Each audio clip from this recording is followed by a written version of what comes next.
বলছে, খোকা বলতে পেরেছি, খাবি আয়। যন্ত্রণা যন্ত্রণা, একটা একাকিত্বের যন্ত্রণা আমাকে আমাকে চারিদিক থেকে গ্রাস করতে থাকে। আর তখনই আমি ঠিক করি, যখন একটা কিডনির জন্য আমার মা বাঁচলো না, আমি শালা কাউকে বাঁচতে দেবো না। যে আইনের দোহাই দিয়ে বাবা ওই অসৎ পথ মারাইনি, সেই আইনকে পায়ের নিচে রাখবো। আর সেই দিন থেকে মানুষের অঙ্গ প্রত্যঙ্গ পাচারের খেলায় আমি মেতে উঠি। আর আজ সম্পূর্ণার পালা। খোকা বাবু,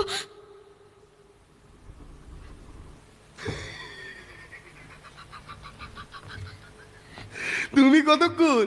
তাহলে তাহলে এটাই তোমার আসল চরিত্র?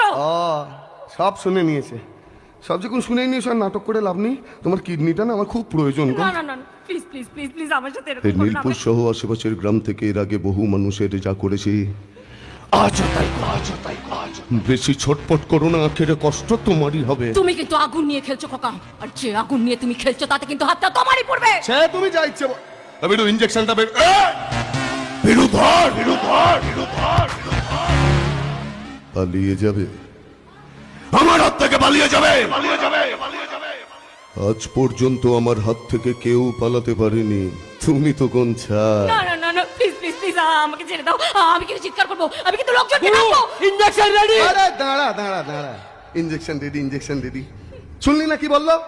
চিৎকার চেঁচামেচি করবে। আগে একটা এরকম ব্যবস্থা করি যাতে চিৎকার চেঁচামেচিটা না করতে পারে।